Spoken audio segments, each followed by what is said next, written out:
Shabbat shalom. Shabbat shalom.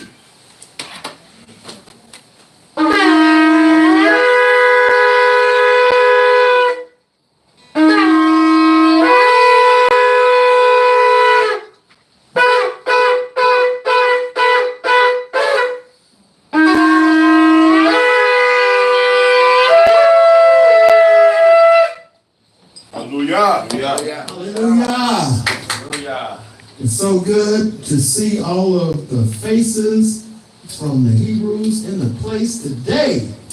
Welcome to the S.A.L.T community on Yom Shabbat. If you would all stand with me if you're able, let's face the direction of Jerusalem and go before the throne in prayer. Yahuah, we come humbly before you even now, bowing our hearts.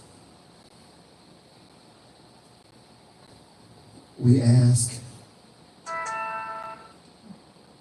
that you would be present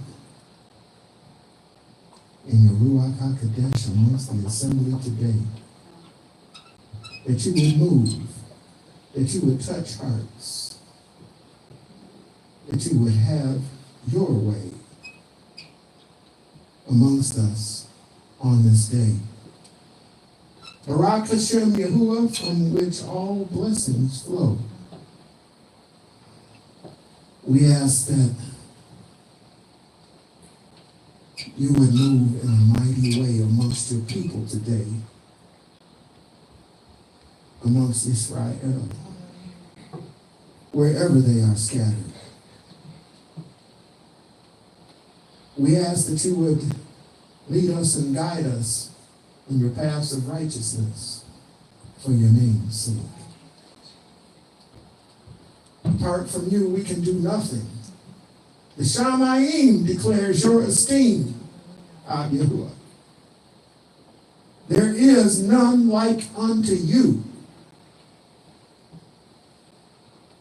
Your judgments are righteous and true. And we are you with all of our mind, all of our heart, all of our soul, all that is within us. We come asking that you would forgive us of our sins on today. For where we've fallen short, missed the mark, sinned against you with our thoughts or with our lips, forgive us, we pray. We accept that our ancestors walked contrary to you, and as a result, you walked contrary to them too. We accept the punishment for their sins. Your judgments are righteous, Yahuah. And so we come today joyful to be in your presence. And your Yehoshua, Mashiach, who has bought us with the blood-bought price, we say, Todah Rabbah. Todah Yahuah, for all that you have done, for all that you are doing, and for all that you will do in our lives, in the life of your Ekal, and in the lives of all Yasharal, wherever they are scattered. Be a hedge about the children today, we pray. Send your messengers to encamp round about them. Charge them to keep them safe from all hurt, harm, and danger. We ask for traveling mercies for those that might still be on the highways and the byways, going to or from Shabbat. We ask that your mercy would be on them and they would be able to safely have transit from their point of origin to their destination and back again. That they would do so without accident, incident, or interaction with law enforcement. Todah, for your barakah, which is on those who keep your commandments, on those who guard your precepts, on those who accept your Mashiach for who he is, on those who have repented and turned away from sin. Hallelujah. Hallelujah. Hallelujah. At this time, we would ask if Alicia would come and recite the Shemu'ėl.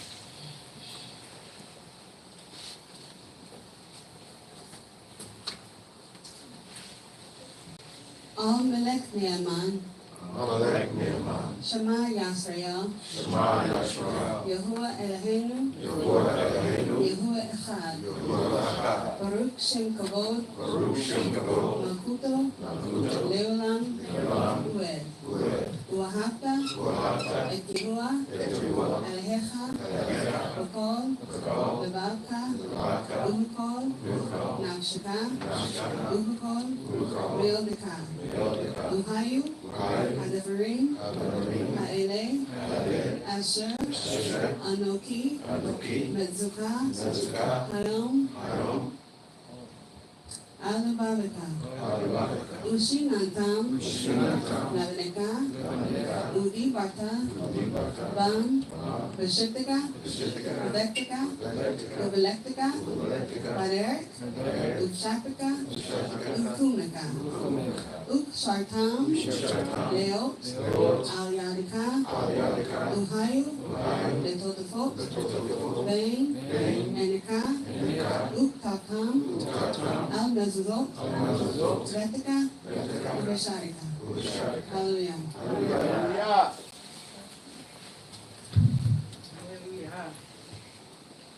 Do you know that you were made to praise him? We're about to go into the praise and worship portion of our time together today. Praise and worship is an intimate encounter between you and the Most High. It doesn't matter who's next to you. Don't be concerned with who's in the room. It's between you and the Most High. Let the praise begin. Hallelujah. Hallelujah.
sing Todah, Todah, Todah, Todah, Todah, Todah.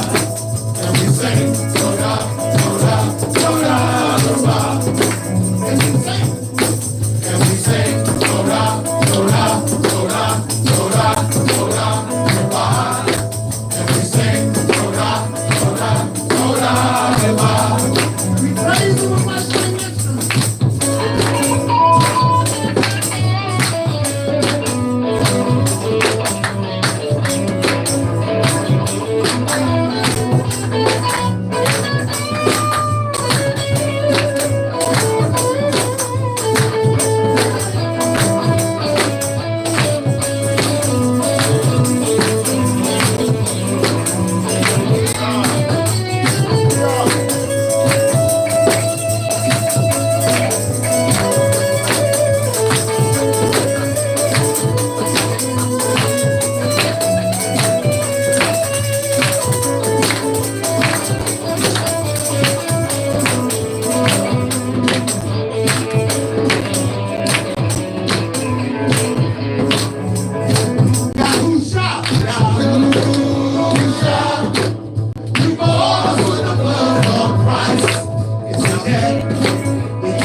Sing us a solo. Sing a solo, please. No, sir. Hallelujah. I think y'all probably know this. It's a Shemu'ėl song. I'm not sure about that. What's that? Most people know it's easy. Follow along. Hallelujah. And jam with it, okay? Let's have fun with this one. Hallelujah. Let's do it.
gonna take the lead, the brothers, and we gonna follow y'all, okay?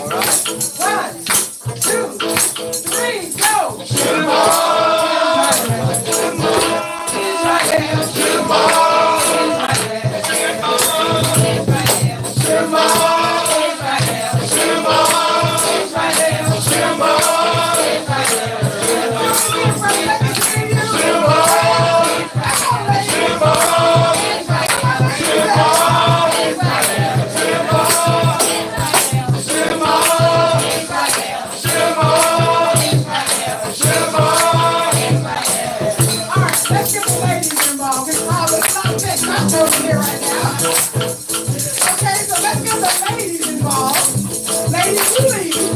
We're gonna let the house follow up, okay? And it's Shema Israel, Shema Israel, Shema Israel. Ready? 1, 2, 3, and ready. Shema Israel, Shema Israel, Shema Israel. Ladies, sing it. Israel, Shema Israel, Shema Israel.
Hallelujah.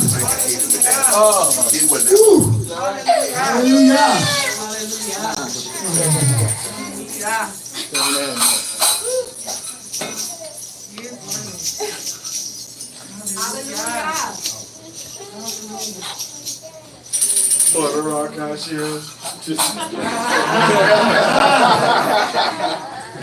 So we're going to do a congregational song that's just been requested.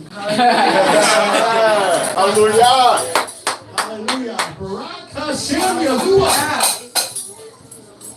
Did this song at the Hebrew gathering in Cincinnati a couple years ago, and people have been asking for it on CD, and I will be getting the CD out to people for free, so that because we need more congregational music that we can use in praise and worship. Hallelujah.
We don't do tithes here,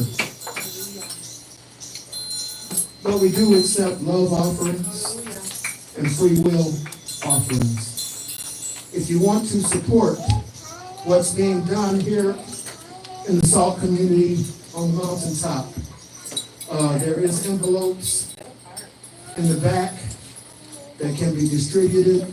And if you're joining us online today, you'll find our information in the description box for our PayPal link. We appreciate so much every bit of support that we get here on the mountain. To be set apart in a place like this, it's hard to even describe it to you. But this is not our final destination. This is just a stop along the way until he redeems us. And until he does, we'll be here giving him praise every Shabbat. Hallelujah. Every feast day. Hallelujah. So I'm going to do another song, Psalm 23. And as I do that, if you would like to give your offering, please do. Todah.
Ooh,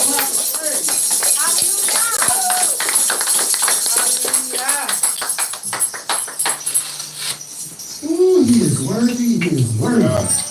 He is worthy.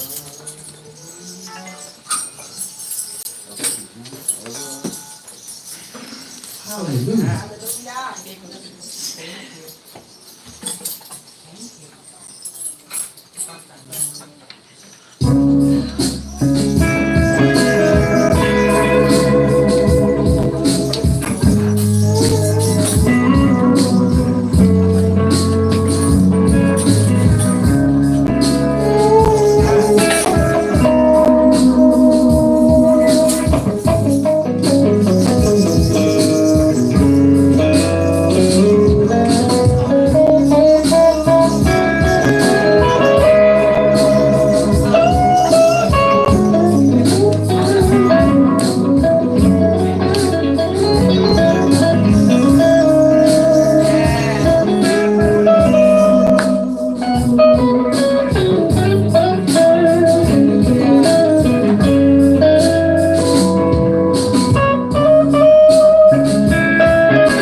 That is the greatest praise. Hallelujah.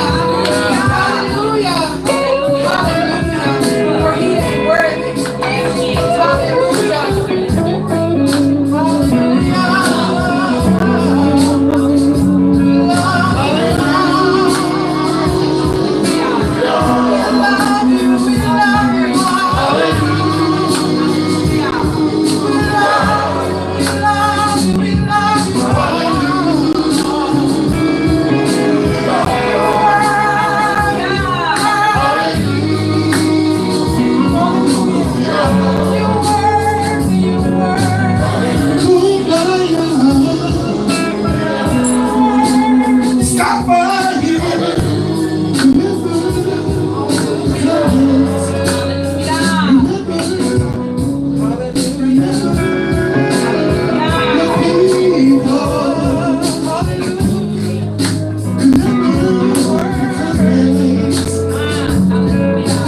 Shabbat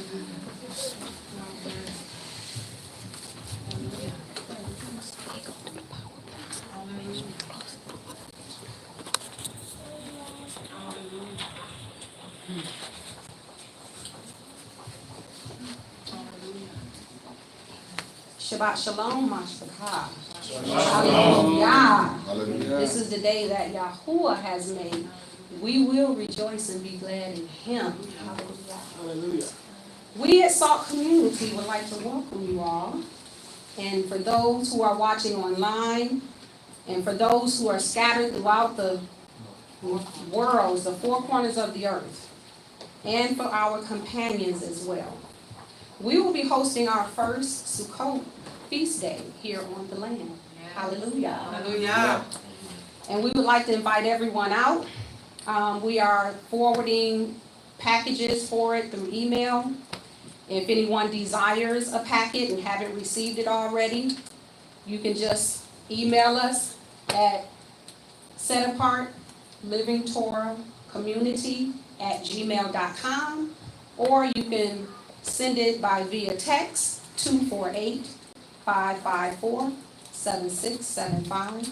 That will be my phone number, Kalia. And just request for a registration packet. We will be hosting for the 8 days. That will be the 10th month, the 2nd day through the 9th day. We will have events flowing throughout each day. We'll have workshops. We'll have throwback game days. We'll have an off-site event in which we will be hosting immersions if the weather permits. Hallelujah. We will have market day. So for those who have businesses and would like to bring your items and rent a table, we will have that available for you as well. So we look forward to having you out.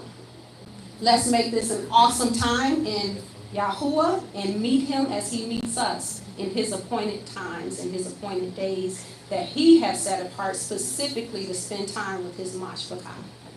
Todah. Hallelujah. Yeah.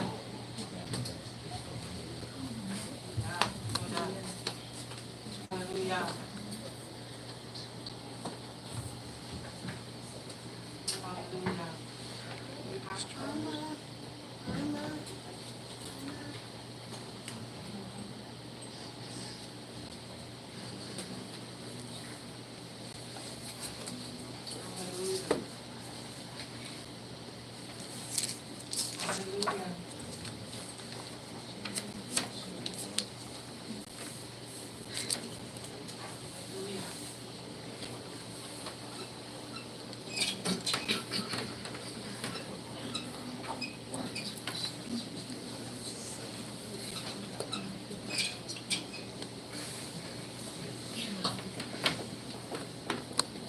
Anybody like some water while we're waiting? I can go and get some water. Oh, thank you so much. You want some more water? Anybody else Absolutely. want some? Water? You want some alcohol? Yes, good water. Good salt water. Huh? Shabbat Shalom, everyone. Shalom. It is, I'm overwhelmed with joy to see everyone here, those that are visiting us from out of town. Todah for making the trip, the long trips that we've had to make and to get here. And praise Yahuah for bringing you here safely. In our lessons, our Torah portion, as we go through the Torah, I've often said that we can learn the character of Elohim as we read what is here. Torah is our foundation. It's what we stand on. It's a solid foundation. Yeah. We don't have to worry about where we're going to be, what's going to happen, if we know where we stand. And so we are studying this. I mean, unlike the nations have no solid foundation standing. Their mighty ones, or those that they worship, require things from them that they have no clue, no idea where they're going to be from one day to the next. But from top to bottom, Yahuah has given us his word. He has given us Torah to guide us and to lead us and to instruct us. And in it, he is also revealed his character, his nature. We understand him and we can worship and praise him for who he is and know that he is there to honor all that he has said. And so as we read, I like us to keep that in mind and keep that in our hearts as we strive to understand Torah, strive to understand the message that he has given us, is that he is revealing himself through these things. So we're in Deďarim, Deuteronomy, the 16th chapter. We'll be starting at the 18th verse, going through the 21st, in an effort to try to not be 2.5, 3 hours long. We'll not have the question and answer at the end, but because I know I can get long-winded, try to keep that down to a limit. We'll be questioning that at different times. So we'll keep. So if I can get my key to start reading at the 18th verse. Deďarim chapter 16, verse 18. Appoint judges and officers within all your gates, which Yahuah your Elohim has given you, according to your tribes, and they shall judge the people with righteous right ruling. Mm-hmm. Do not distort right ruling. Do not show partiality, nor take a bribe, for a bribe blinds the eyes of the wise and twists the words of the righteous. Do not distort right ruling. Understand that our Abba is righteous and just. And this is what he desires for his children. He's not asking us to do something that he is not willing to do. He's not asking something of us that he himself has not demonstrated to us. And this is why I said when we see and we read those things that he's asking of us through Torah, we understand that these are the things that he himself does. He himself is righteous and that all of his rulings are just. And so what he is asking of us as his children is to, when we appoint people as leadership, as husband, or in our homes, fathers, that we are righteous and just. Continue. Verse 20. Follow righteousness alone, so that you live and inherit the land which Yahuah your Elohim is giving you. And if we're going to inherit that land, understand that it's only righteousness that's going to exist there. We're not going to go in like some would and strike out revenge on those that we hate. Vengeance is in the hands of the Father. And we just follow his instructions, and he's telling us to be righteous. And so if we're going to rule, we are going to rule in righteousness, not in hatred, not in revenge, not in unlove. No unrighteousness will be in the kingdom. So we got to get out of our minds what we're going to do to those that have done evil to us. We put that in the hands of the Most High. And he'll instruct us and guide us when judgment needs to be measured out. But when it's measured out, it's going to be a right ruling and nothing that we're not going to get involved in anything that's going to be unbalanced and not proper in the sight of the Most High. Continue. 21. Do not plant for yourselves any tree as an Asherah near the slaughter place of Yahuah, your Elohim, that you make for yourself. But not to be planting groves. The scripture tells us that when we go in and we destroy the nations that are around us, that we are to destroy their groves that they have planted. And we are not to be planting trees in honor of anybody or anything, but so that when we are at the altar, that we don't have all of these visuals and these things around us as the heathen do. Continue. And do not set up a pillar which Yahuah your Elohim hates. chapter 17. Now, pillars or anything that we erect. Now we see all kinds of things that the nations around us erect. And we know the symbolisms that come along with these things that they're erecting. And we have to, and he's told us not to be having idols and not to have these statues and things that, that we erect around us so that we don't worship through these things. And we see that the nations do. And they're all around us. We have national monuments. We see them in the Vatican. We see them in Egypt. We see them all over the world. And he's telling us that we're not to get involved in these practices. Continue. Chapter 17, verse 1.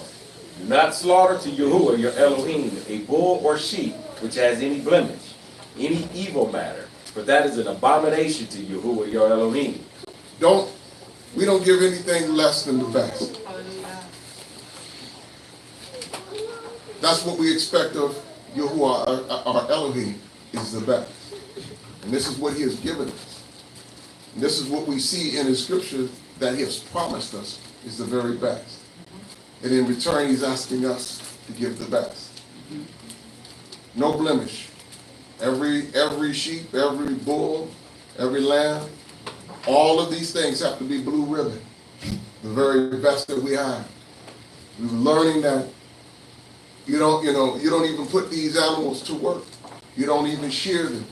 But you just feed them knowing that these don't even belong to us. They belong to the Most High. This is the first fruits of our flocks. So we are to make sure that that there's no blemishes on them, and that the very best goes to him. And this is what he is requiring us. The same thing he requires of us is the same thing that he's been giving us. When we are obedient, we can expect the very best of him. Verse 2.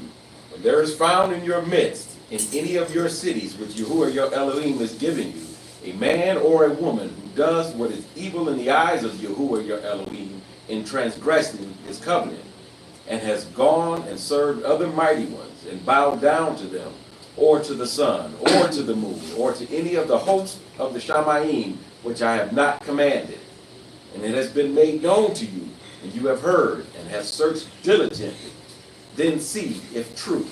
The matter is confirmed that such an abomination has been done in Yasha'al. You got to search diligently, but we understand that those around us, those that are not worshiping the Most High, that have gone after other mighty ones, we are a people that when we read Torah, we see that we are accountable one to another. That when we see someone doing wrong, we don't have a blind eye to that, because when sin enters into the nation, it affects everybody in the nation. And so now we've been taught it's none of your business what the neighbors do. We can hear the neighbors cursing and yelling and doing unrighteous deeds. We can see them worshiping, unlike what the scriptures have instructed us. And we just say it ain't none of my business what they do. But in our nation, it is our business. And if we see someone that is serving and worshiping other mighty ones, we have to search diligently to find out the truth concerning what it is that is going on, and then before we bring it up to the court, because there's a penalty for these things. And we have to understand that in our nation, sin cannot remain. We're not going to be sticking people in prisons. The prison system is a cruel and unjust system. Often we think that when an individual is stoned, that's cruel and unusual punishment. But understand that we're not going to see this on a whole scale, because we learn our lessons when we began to see how serious of a crime these things are. And so when I see one individual, you see one individual being stoned, it's going to run through my heart and my mind that, you never got to worry about me doing that. Right. Never got to worry about me crossing that line. And so you won't be seeing this happen day after day. And a lot of times people, because in this nation, we see people breaking laws daily, because prison is not a deterrent from these crimes. But catching a brick is. Somebody getting stoned out in the town square, they don't want to get caught. They don't want to be put in that situation. So eventually you're hardly ever going to see this happen because it's a deterrent. But we've got to do our due diligence to make sure that what we are accusing somebody of is absolutely the truth. Because if we're trying to get back at somebody unjustly, understand the scriptures are going to tell us that what we desire to happen to them because of our lives will happen to us. So we got to be careful. This is why he says seek it out diligently to make sure it's a true accusation against that individual if they are worshiping the mighty ones. Continue. Verse 5. Then you shall bring out to your gates that man or woman who has done this evil matter. Mm-hmm. You shall stone to death that man or woman with stones. Mm-hmm. At the mouth of 2 or 3 witnesses shall he that is to die be put to death. He is not put to death by the mouth of 1 witness. So it has to be 2 or 3, not 1. Continue. Verse 7. The hand of the witness shall be first against him to put him to death, and the hand of all the people last. So you shall purge the evil from your midst. You can't accuse somebody and not be willing to carry out the punishment. Often people want to point fingers and they want to hide in the shadows and watch that person suffer. But if you see someone doing wrong and you're accusing that person, understanding what the penalty is, understand this, that you have to be the first one to throw the stone. So we have a responsibility, and this helps make sure that we're not falsely accusing people. One, if we know that stoning is the result of the crime that is made, understand that if I accuse you of this and you're found innocent, I get stoned. If you are found guilty of it, I have to throw the first stone. I have to make sure that what I have accused you of is absolutely the truth. Continue. Verse 8. When any matter arises which is too hard for you to judge, between blood and blood, between plea and plea, or between stroke and stroke, matters of strife within your gates, then you shall rise and go up to the place where Yahuah your Elohim chooses, and shall come to the priests, the Levites, and to the judge who is in those days, and shall inquire, and they shall declare to you the word of right ruling. And you shall do according to the word which they declare to you from that place which Yahuah chooses. And you shall guard to do according to all they instruct you. All they instruct. Everything that they instruct you to do according to the judgment that's laid out is important to be carried out. We have to honor the result. We have to honor the judgment that is being laid out as we have taken these matters to the Levitical or the priesthood. Continue. Verse 11. Do according to the Torah in which they teach you, according to the right ruling which they say to you. You do not turn to the right or to the left from the word which they declare to you. Mm-hmm. And the man who acts arrogantly, so as not to listen to the priest, who stands to serve there before Yahuah your Elohim, or to the judge, that man shall die. So you shall purge the evil from Yisrael. So when the judgment is laid out, understand that it's important that we follow out the penalty for that exactly how it's been told to us. To do anything other than that is a death penalty. Understand that when we go before the Most High and with accusations, when we go before the Most High in a situation where we can't come together to understand it, when the priest tells us exactly what has to be done to the individual that has committed that crime or the people that committed that, it has to be followed to the letter. We don't waver to the left or to the right. That is meted out exactly the way that it's instructed. And if we don't do that, then that shows contempt. Because the Most High is the one that is instructing and guiding us through this process. And so when we decide, well, that was a little bit too harsh, let's be a little easy. No, you brought this before the high priest. And when that judgment is out of this, if it's 40 lashes, don't, when he's screaming and hollering after 12, we got a long way yet to go. We don't sit and say, well, you know what, I want to be merciful right now. No, it's not for you to be merciful right now. It's for you to follow through with what has been meted out according to Torah. And that's what we follow. 13. And let all the people hear and fear, and no longer do arrogantly. When you come to the land which Yahuah your Elohim is giving you, and shall possess it, and shall dwell in it, and you shall say, let me set a sovereign over me, like all the nations that are around me. You shall certainly set a sovereign over you, whom Yahuah your Elohim shall choose. Now, let's stop right there for a minute, because he's pointing out that they're going to ask for a sovereign. Often, when we are in a high state of spirituality in connecting, when the Most High speaks to Moshe at the mountain, everybody's directly hearing and they're experiencing a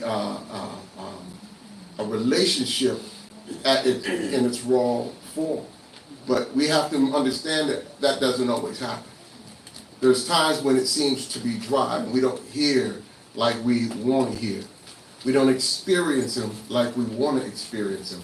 And when we do that, we have a tendency to start desiring fleshly means as guidance. And we do it all the time in our own personal lives. When the Most High is moving in our lives, often we are at a high and we feel good and we're listening and we're doing all that we're supposed to be doing. And we're not making errors. When things get quiet, we're not hearing like we used to hear. We don't see a lot of activity going on. Now we start to looking at the flesh. Maybe I need to do something. Maybe somebody else needs to do something. Maybe somebody needs to somehow create an atmosphere where we can hear again or we can experience again all that the Most High has been doing. I remember when we got here, we've been in the process of trying to get, to get land for a community for a year and a half, 2 years. We're looking at land and we're seeing the Most High begin to move on our behalf to be able to accomplish the vision that he's put. And that was a time when we're hearing real good and we're watching the Most High move. And as he begins to solidify in our hearts, what state we were going to be in, because we were looking in North Carolina, we were looking at South Carolina, Georgia, Tennessee. We didn't know where he was going to provide a place for us. But when we started saying, okay, we need, we're going to find people to help us look, realtors, and we wanted to find in each state Hebrews. We didn't want to deal with the nations, even if they weren't believers. We wanted to find the Hebrews. So that was one of the things that a stipulation. And when we found them here, to our surprise, they were in the wall. And so at that point we began to say, wow, that's, this is something to watch, something to see, to see whether or not this is where the Most High would have us to be at.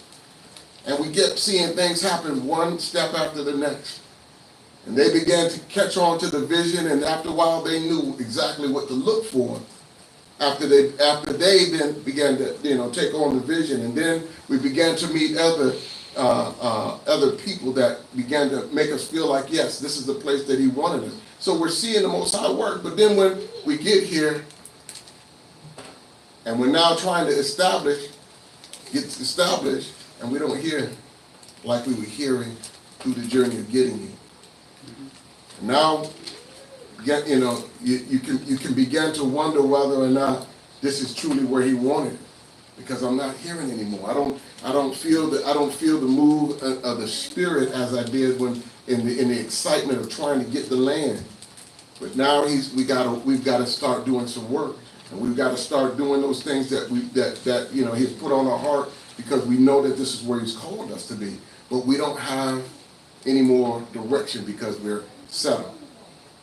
Well, we got to make sure that when we're not hearing like we were hearing, that we don't start striving to go after fleshly means as a substitute. And this is what Moshe was pointing out. You're going to ask for kings. Why? Because you're going to get complacent. You're going to get to this point where you no longer, Moshe is not coming down off the mountain. He's not glowing anymore. You're not hearing the thunder. You're not seeing the smoke and the fire. And all of a sudden now you're starting to look within yourselves for the answers instead of looking to him. And so you desire a king, somebody that you can physically put your eyes on, that is leading you around and guiding you. He's letting them know, I'll give it to you. It's not the perfect scenario. It's not the perfect way that we are to follow him. Because we're to follow him and we're to serve him in what? Spirit and in truth, not in the flesh. But we do this because we get caught up in our flesh, and we need an earthly thing to be in front of us. And so you're going to ask for kings.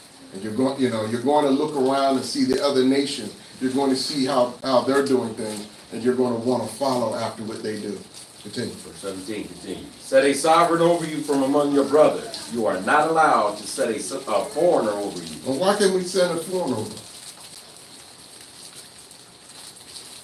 We know that he's not dealt with any other nation. He's given us his laws, statutes, his commandments, his right rulings. He's not dealt with any other nation. To put another nation over us, we lose what has been given to us as a foundation.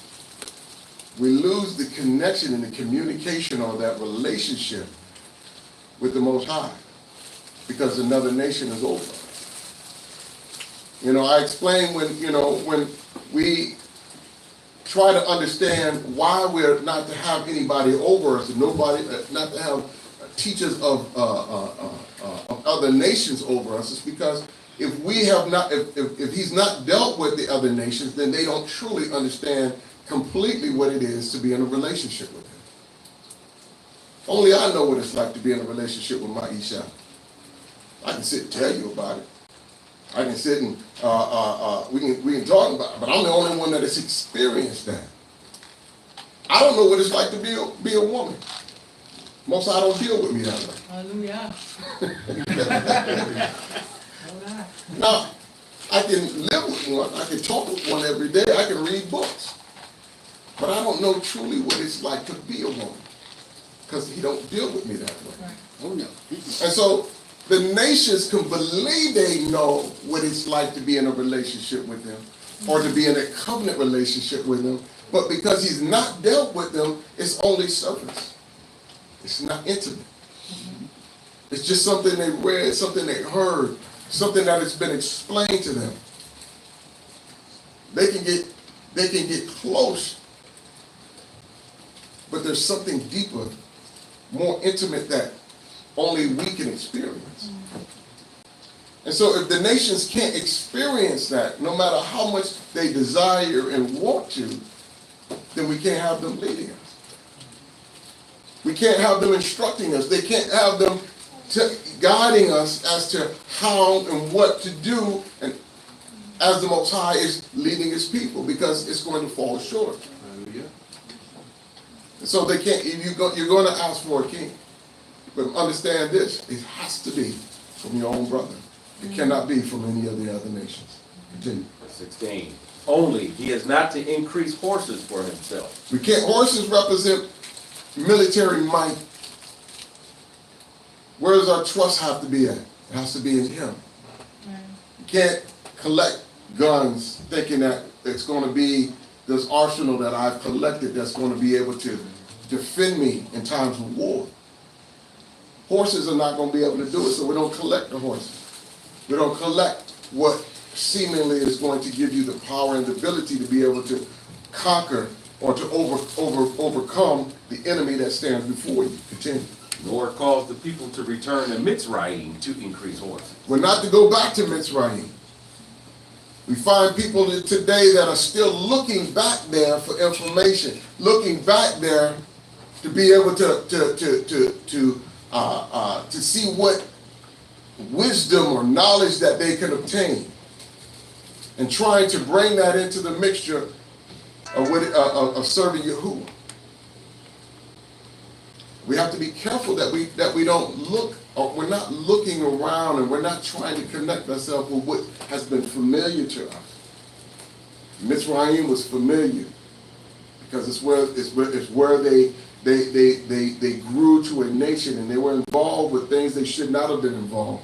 But as he pulled them out and began to create, to cause them to be a nation that he has chosen, we had to learn different things that weren't the same or line up with Mitzrayim. But we have to come out of that mindset. When we come out of this nation, there's a lot we have to let go of. How have we been treating our Ishas? And how have our Ishas been treating us? How do they view? How are we viewing each other? All of those things are different when we look at our culture and look at how the scripture is guiding us. There's ways we go about doing business. There's ways we go about eating. There's ways we deal with our neighbors. All are different when we find out what Torah says. But we have to let go of this, and we can't hold on to this idea that somehow this was a system that worked. This is a failing system, and it's failed for hundreds of years. It's a system that wasn't designed for us, and it's a system that is full of lies and deceit. The system is designed to keep us down. It's designed to create for us a matrix or a world that it creates for us and not reality. And so if we think that this is the real true reality and we try to then emulate that, we're going to fail, because it wasn't a system that was meant for us. Continue. For Yahuah has said to you, do not return that way again. Verse 17. He is not to increase wives for himself, lest his heart turn away, nor is he to greatly increase silver and gold for himself. All of these things bring an influence into our hearts and our minds. So we're not to increase wives. We're not to increase gold. We're not to increase wealth, and because all of these things then become a snare for us. And so when we do ask for a king, when we do have that individual that is over us, that individual has to have some discipline. He has to not collect things that show his power and his might, not collect things that are going to be a snare for him, not things that are causing him to look to himself as somebody that is higher, better, or more important than all the people. Continue. Verse 18. And it shall be, when he sits on the throne of his reign, that he shall write for himself a copy of this Torah in a book. I love that. He shall write for himself. I don't know. Somebody correct me. Is there anywhere where we saw a sovereign king do that? That followed it. That took the book. Not just read it. Not just had somebody read it to him. But that he sat down with pen and scroll and wrote for himself. For himself. As leaders, I think if we're saying that we want to lead his people in Torah, that there's certain disciplines that we can pick up through the Torah that will strengthen our ability to be able to do that. And one is right here. Write for yourself your own copy, word for word, jot for jot, tittle for tittle, periods. Make sure everything is correct. Write for yourself the Torah. for you to follow, for you to read within that's in your own handwriting. Continue. From the one before the priests, the Levites. Mm-hmm. And it shall be with him, and he shall read it all the days of his life, so that he learns to fear Yahuah his Elohim, and guard all the words of this Torah and these laws to do them. That sovereign is to read it daily, all the days of his life. All of us that are men are leaders. We might not lead a nation. We may not lead an assembly. We may not lead a tribe, but we're leading our home. We might not write our own Torah, book of the law, but we have a responsibility to read it and know it. We have a responsibility to make sure our children know. We have been sending them away and allowing the nations to teach them when we should have been teaching them, and we should be guiding them, and we should be training them. It shouldn't be something that they do, that they find out, when they're 17, 18 years old, what Torah is talking about. When they're 17, 18 years old, there should be nothing in here they don't know. They should be able to quote to you all of what you require for them to know, because it's what you deal with them daily. When you go out into the field or you go out to work and you come home and you sit down and you ask your son what he learned today, the first thing ought to be running across his mind what I learned concerning Torah. We'll get to the math and Hebrew and all that other stuff later, but what did you learn today? Torah should be the first order of business. Quote to me those things that I've asked you to learn. Make sure that he has it up here in his head, that it's at the frontlets of his eye. Make sure that when you see him working in the yard, the way he is dealing with his friends in the playground, that you see it in his hands, or the ways that how he is dealing with and how he is conducting himself in life. That Torah is is coming out. Doesn't necessarily have to always come out in this conversation when he's talking. We don't have to be quoting something. But how is he treating how is he treating his neighbor? How is he treating his brother? What are those things that he's learning? Has he applied it to the way he's thinking, the way he is governing himself? This is our responsibility to teach him that. And we can't teach him if we don't know. So we have to be in this all the days of our lives. Continue. Verse 20. So that his heart is not lifted up above his brothers, and so as not to turn aside from the command, right or left, so that he prolongs his days in his reign, he and his children, in the midst of Yisrael. How is it that he's not to be uplifted or puffed up? He knows that he has a responsibility, that there should be no poor amongst us. I'm not better than him. These are the Most High's children. So I have to make sure that the way I treat my brother, the way I care for my brother, honors who he is to the Elohim in which I serve. And when I understand that, that's how I treat my brothers, and I treat my sisters the same way. I'm not to defile them. They are daughters of the Most High.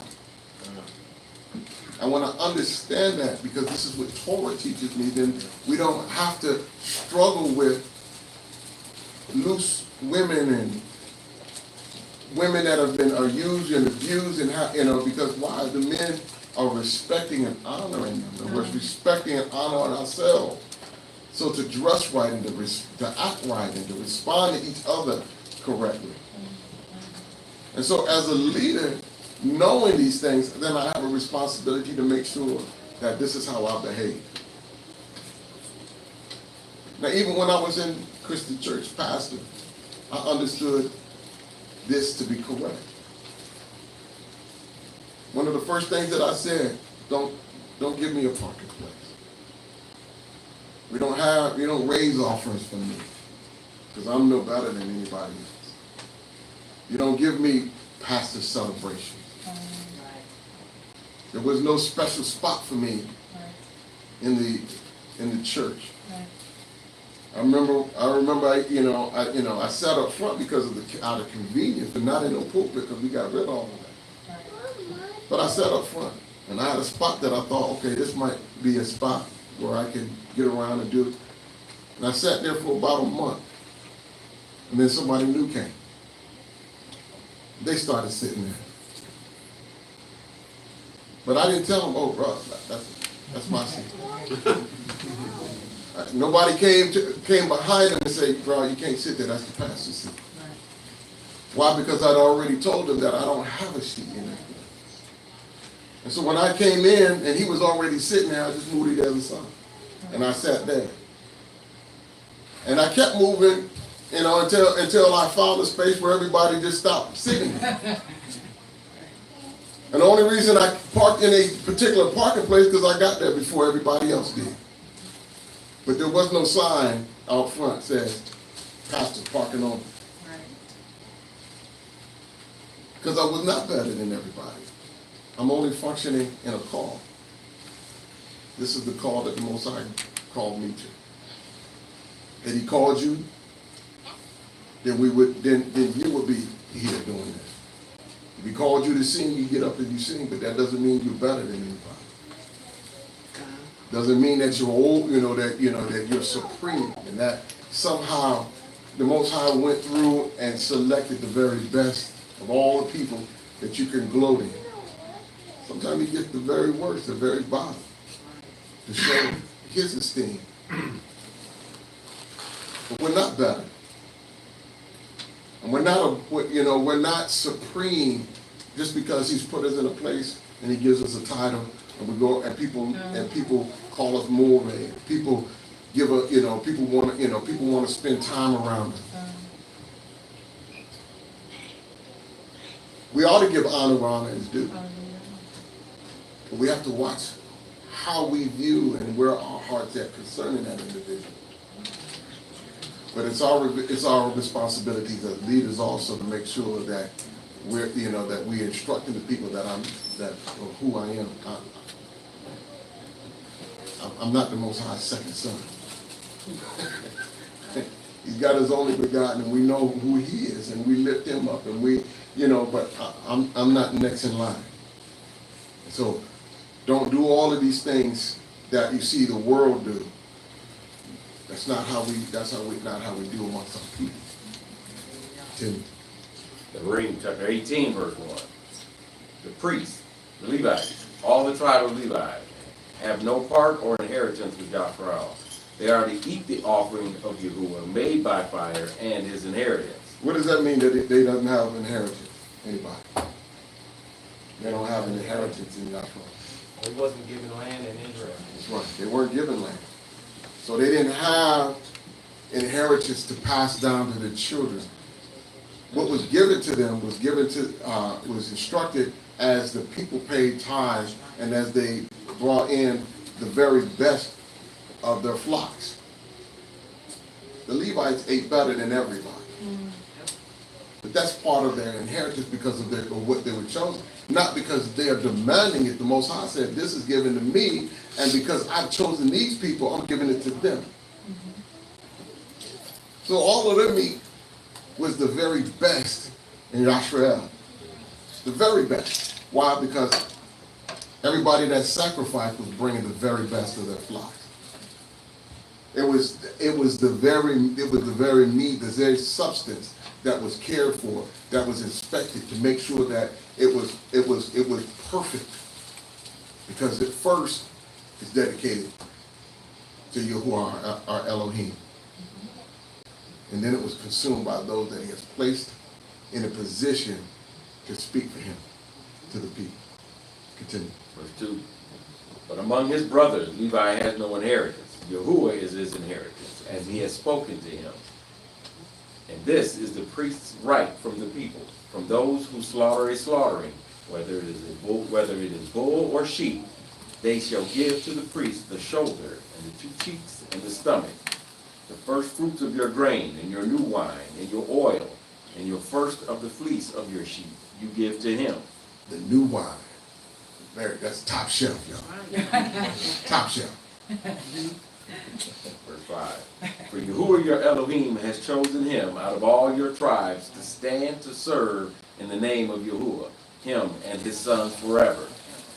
And when the Levite comes from one of your gates, from where he has sojourned among all Yashrael, and shall come with all the desire of his being to the place which Yahuah chooses, then he shall serve in the name of Yahuah his Elohim, like all his brothers the Levites, who are standing there before Yahuah.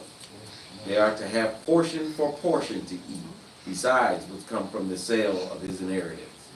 When you come into the land which Yahuah your Elohim is giving you, do not learn to do according to the abominations of those nations. They were told not to learn of the abominations and the ways that the nations around about were doing things. What do we have to do? We got to forget it. Because this is all we've ever been taught. It's all we've ever known. We got to forget. We got so much to forget. Because it's been embedded in us, ingrained in us. All the memories of my life, I've been sitting up in the Christian church. All the memories. From childhood all the way through adult until I came to the understanding of who I was. Denominational system, all of which I have to unlearn, all of which I have to let go in order to be able to take on new, greater truth than what I had before. I was taught the very Elohim that I claim to love. I was taught I don't have to listen to him. I don't have to follow what he said. And somehow I needed somebody to deliver me from what he said.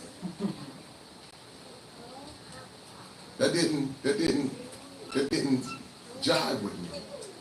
And the first time somebody told me that, that we should have never gotten away from following his laws, statutes, commandments, and I took an honest look for the very first time, I understood.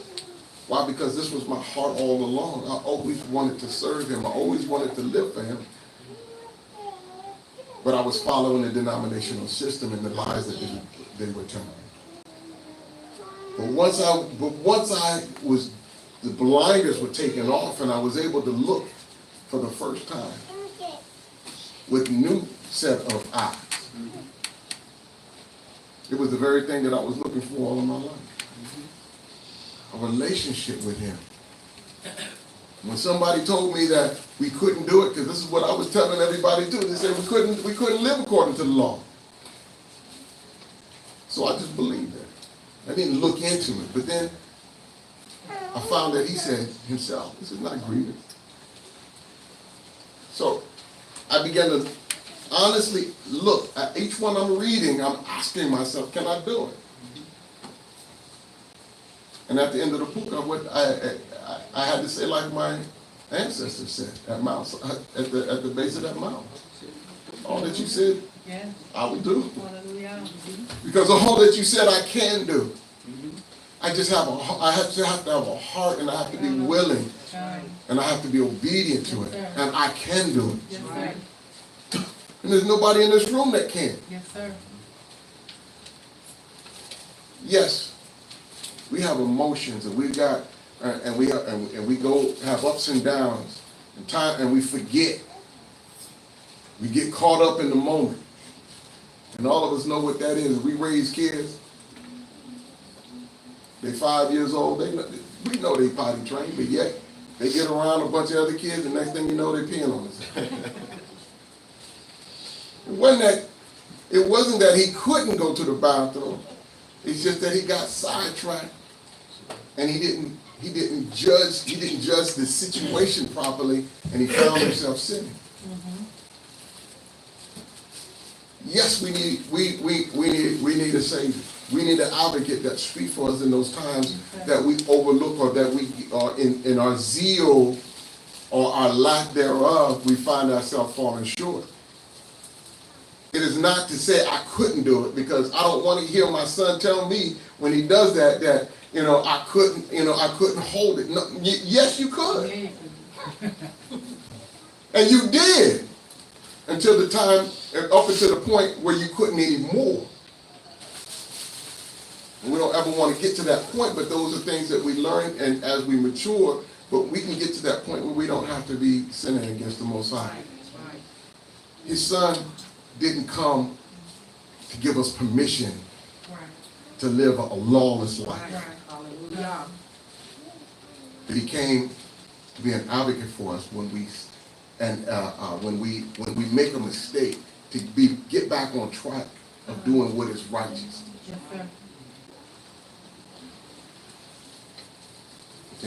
Verse 10. Let no one be found among you who makes his son or his daughter pass through the fire, or one who practices divination, or a user of magic, or one who interprets omens, or a sorcerer, or one who conjures spells, or a medium, or a spiritist, or one who calls up the dead. We want to make sure our children are not getting involved in it. I don't want my son coming up to me and telling me, "Oh, Dad, this is your sign, and people that got this sign do this or that." We don't want to see them. We don't want to go out to dinner and they look at a placemat and say, "Oh, Dad, when was you born? Because I want to see where you fit at over here." No, we don't allow our children to practice these customs that the nations do around about. What we pour into them is Torah. And when we cause them to pass through the fire, it's because we're allowing them to learn stuff that they have no business learning. One way to make sure that they don't do that, we really need to set up systems where we're homeschooling our children. Hallelujah.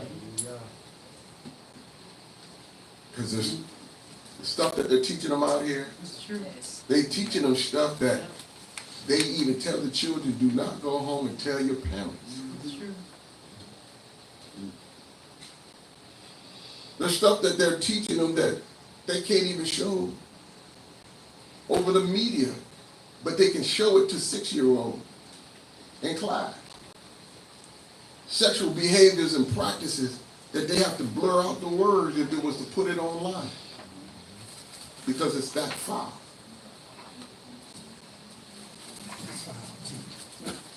And when we put our children in that system, we're causing them to go through the fire,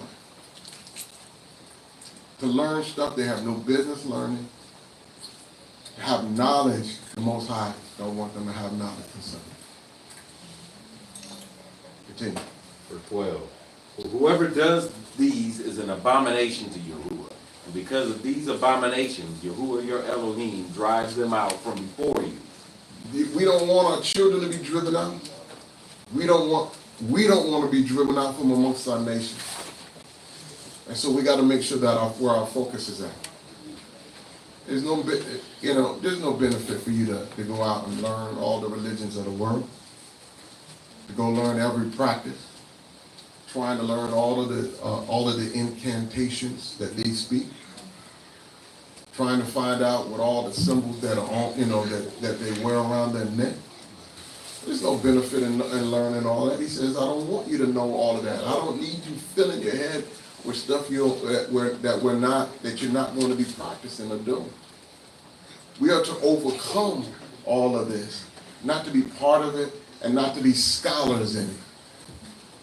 It can be pretty innocent sometimes, or seem pretty innocent, when someone offers you an invitation.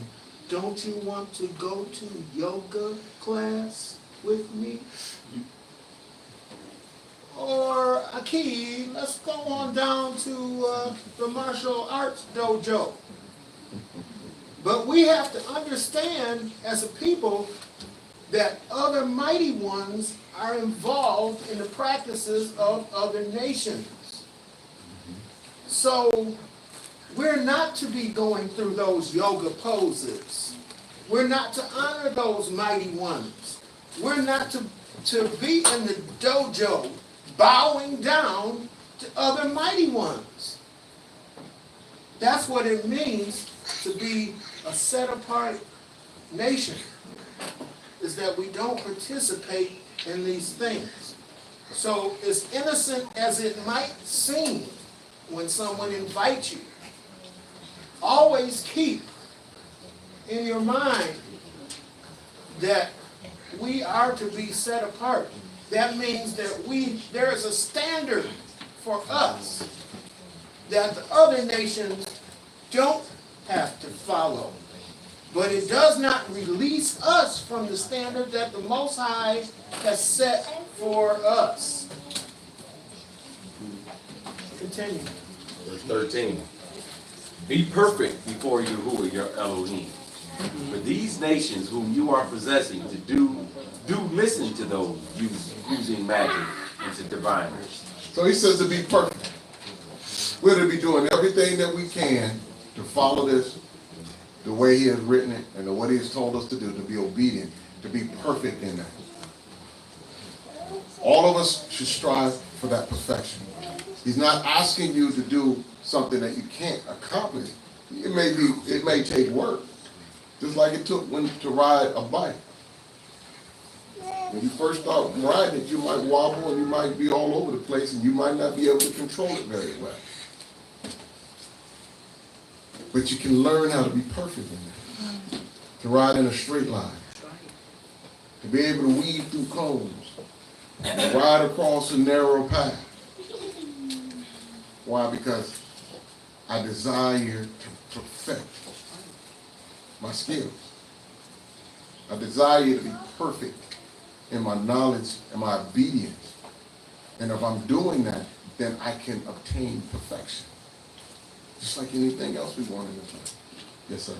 So you're saying to us that we can live perfect without sin. We can do that.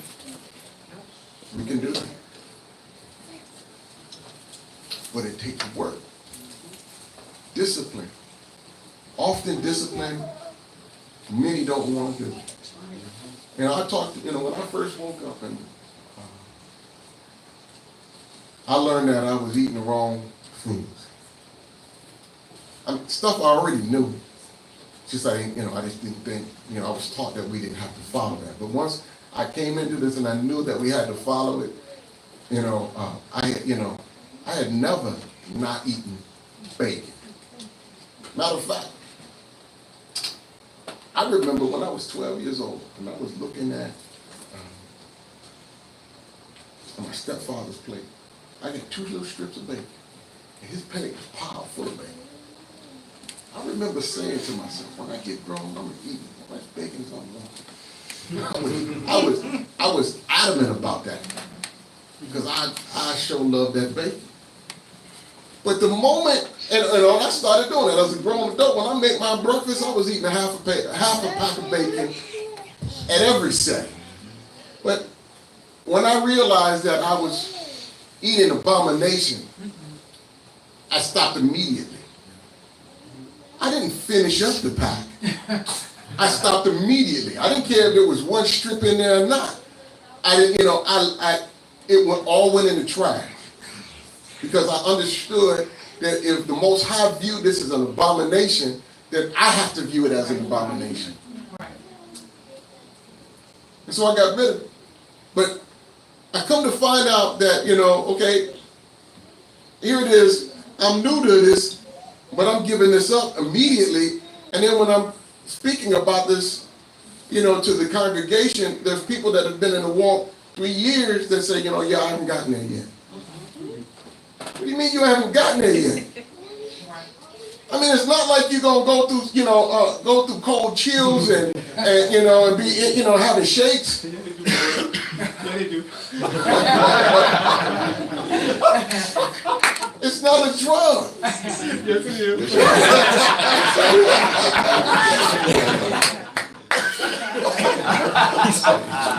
So we can give this up if we desire to be obedient. The difficulty comes in when we begin to fight back. That's what difficulty is. We talk about healing as we come here to try to accomplish community. All of us are damaged. There's not a one of us in this room that's not been damaged. Often we have to be put in circumstances or situations like a wilderness to find out where our damage is at. You know, when they left out of Mitzrayim, they didn't realize how much they were damaged until they got out there in the wilderness. And all of a sudden, that little cough they had, they found out it was cancer. And now they got to work, and now they got to pray, and now they got to focus. And when we get here, we find that we got more issues than we ever imagined we had. Why? Because I'm in an environment that's unlike anything I've ever learned how to do, you know, in the society that I've just left. And so I've got to work on myself, but it don't look like this brother over here working that hard. It looked like he don't have the same amount of issues that I got. Is that true? No. The reason why it don't look like it is because he's willing to follow what the Most High has called him to do. I'm not going to resist the healing process. And so if he tells me I got envy in my heart, I gladly give it up. I ask him to show me all of the areas that I have envy, or I have pride, or that I've lifted myself up, and so that I can get rid of it. You know, you're not going to see me out here kicking rocks and throwing sticks around because I'm giving it up freely. I want my healing. But some resist. Some fold their arms and say, I don't have no problem. And you can't tell me I got an issue. Well, why are you struggling with this area? Because that's their problem. That's somebody else's problem. That's not my problem. I wouldn't be going through this if they get their problems together. Because they're resistant. But understand, if we put ourselves in a position and we asking the Most High to heal us and to break us and to put us back together right, the more resistance, the more pieces are going to come out of that weight. You got a glass, you put a brick on it. If it crack and break, I take the brick off and I start putting it back together. Why? Because I've accomplished what I was trying to do. But if I put that brick on there and it refuses to break, then we'll put another brick on top, and another brick on top, and another brick on top. And eventually, when you put enough weight on there, it's not going to just crack, but it's going to smash that glass. And it's going to be more pieces to put back together than it would have been had you just put the one on there. Because it was resisting. And it had continued to put more weight on it until it gave under the weight. But because it resisted, now it's got that much more work to be put back together. I would rather just be in a couple of pieces. Put me back together, make it easy. So I'm not going to resist. But these are the things that we have to learn, and we learn this by when we read Torah, because we can see those that was resistant, they didn't make it in. Those that fought back didn't make it in. Those that wouldn't learn their lessons, taking to leave, point A to get to a point B, which only took 11 days, but because you resist, it takes 40 years.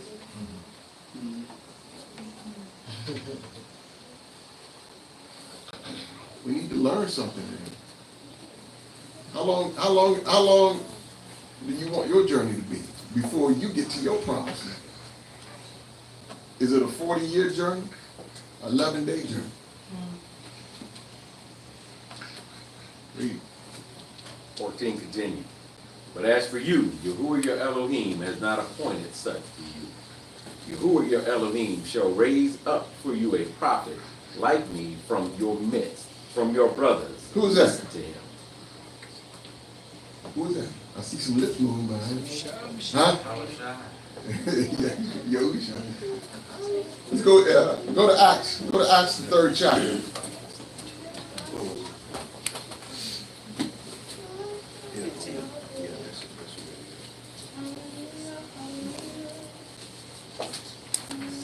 Starting at the 22nd verse.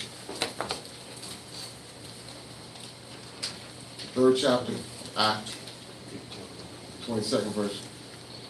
Acts 3, verse 22. For Moshe truly said to the fathers, Yahuah your Elohim shall raise up for you a prophet like me from your brothers. Him you shall hear, according to all matters, whatever he says to you. And it shall be that every being who does not hear that prophet shall be utterly destroyed from among the people. And likewise, all the prophets who have spoken from Shemu'ėl and those following have also announced these days. You are sons of the prophets and of the covenant which Elohim made with our fathers, saying to Abraham, and in your seed all the nations of the earth shall be blessed. To you first, Elohim, having raised up his servant Yehoshua, sent him to bless you in turning away each one of you from your wicked ways.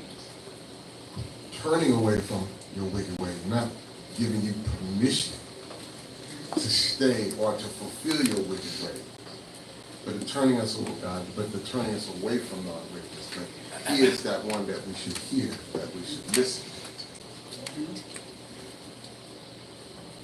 Moshe was a prophet. He prophesied. We see him prophesy even things that have gone on to us this very day.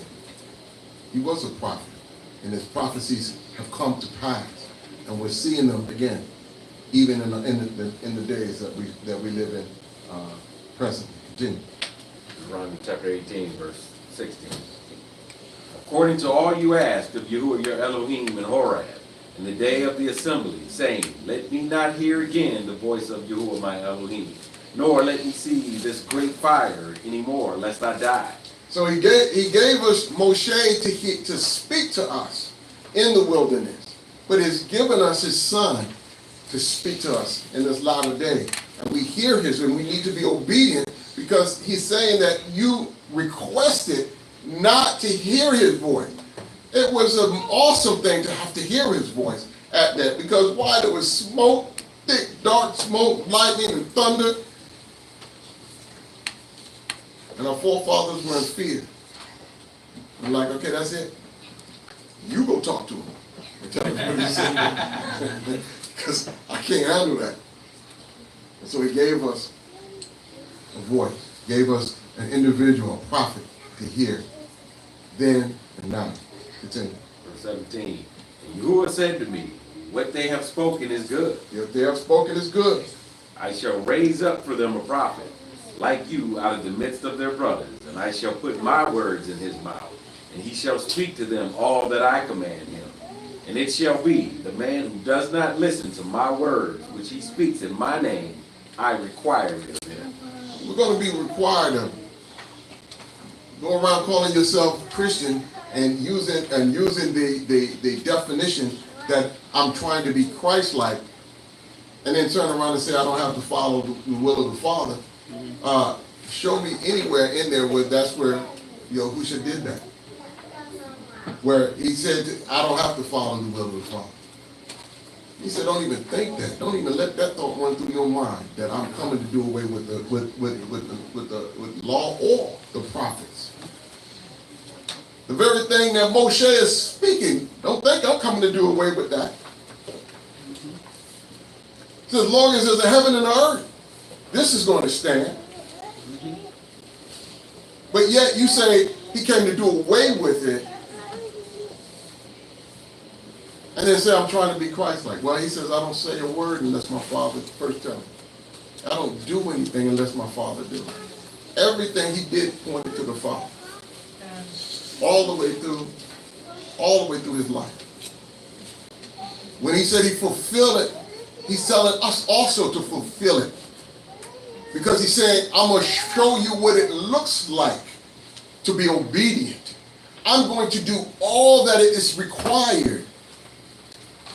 That is a fulfillment. But that is a fulfillment in each of our lives that we have to do as well. If I'm saying that I am a servant, that I am a son of the Most High, then I have to fulfill the will of my Father. I have to live this out. I've got to strive to be perfect. I can't take it lightly. Deuteronomy constantly tells us, Deďarim is telling us to guard his commandments. That we've got to check our hearts, check our minds to make sure that we're not slack in doing that. All the way through to the last chapter, it said that we have a responsibility in following his commands.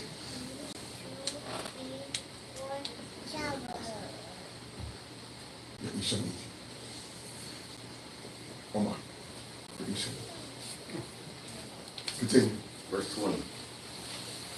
But the prophet who presumes to speak a word in my name, which I have not commanded him to speak, or who speaks in the name of other mighty ones, even that prophet shall die. And who are they? Those are those that will follow after other belief systems, other religious systems, any teaching that doesn't line up with this. And I'm talking about all of it, not just the last third of it, all of it. You're not following this. You got teachers out there that are teaching against that.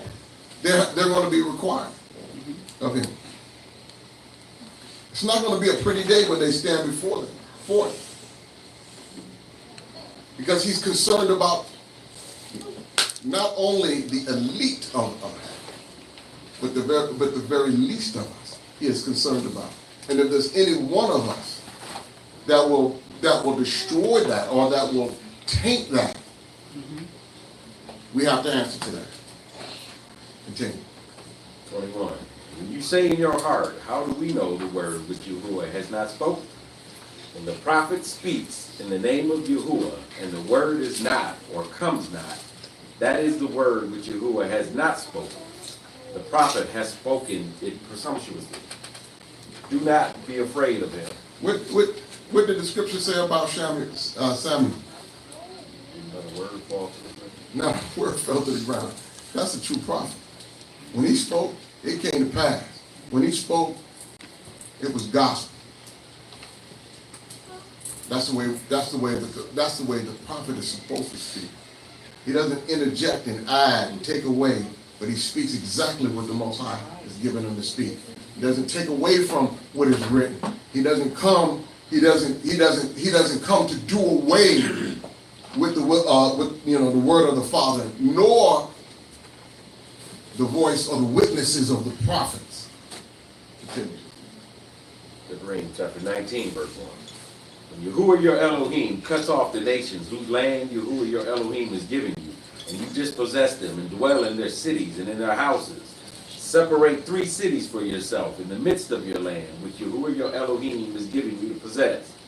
Prepare a way for yourself, and divide into 3 parts the border of your land, which Yahuah your Elohim is giving you to inherit, that any manslayer shall flee there.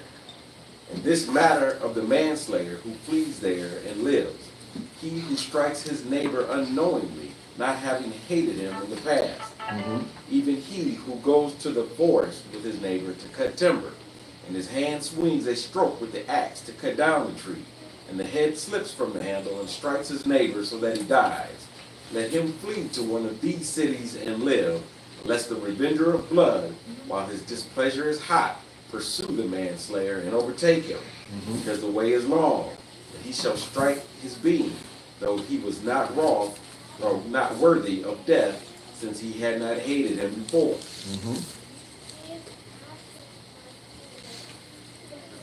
Verse 7. Therefore I am commanding you, saying, separate 3 cities for yourself. And if Yahuah your Elohim enlarges your border, as he swore to your fathers, and has given you the land which he promised to give to your fathers, when you guard all his commands to do, which I am commanding you today, to love Yahuah your Elohim, and to walk in his ways all the days, then you shall add 3 more cities for yourself besides these 3. So these are cities of refuge, places where when an accident happens and in the heat of that moment or the heat of that time that the revenger of blood or that individual's family would bring harm upon you, you have a place to flee. You have a place to get away, a place of refuge until the situation dies down. Continue. Verse 10. so that innocent blood is not shed in the midst of your land, which Yahuah your Elohim is giving you as an inheritance, or blood guilt shall be upon you. But when anyone hates his neighbor, and shall lie in wait for him, and rise against him, and strike his being, so that he dies, then he shall flee to one of these cities. And the elders of his city shall send and bring him from there, and give him into the hand of the revenger of blood, and he shall die. So if you lie in wait, meaning that you premeditate, you kill an individual not by accident, but because of anger, or because of strife, or because of an ought that you have with that individual, don't think that you have the opportunity to run to that place, because you might get to that city of refuge, but they've been instructed to then hand you back over to the individual so that the proper judgment can be meted out on you, which will be death. Continue. Verse 13. Your eyes shall not pardon him, but you shall purge the blood of innocent blood from Yisrael, so that it might be well with you. Your eyes shall not pardon. Understand, this both sides is saying that I don't want you to forgive him in that sense. Your eyes should not pardon. Whatever penalty he must pay, that is what he must pay. You may want him to get off. You may say, I don't want him to be stoned. But if that is what the law requires, then the Most High is saying that your eyes should not pardon. He needs to, if he's to be stoned, he is to be stoned for the murder of the individual that he killed. Continue. 14. Do not remove your neighbor's boundary, which those in the past have set, and your inheritance which you inherit in the land that Yahuah your Elohim is giving you to possess. One witness does not rise up against a man concerning any crookedness or any sin that he commits. At the mouth of 2 witnesses or at the mouth of 3 witnesses, a matter is established. When a malicious witness rises up against any man to accuse him of turning aside, then both men who have the dispute shall stand before Yahuah, before the priests and the judges who serve in those days.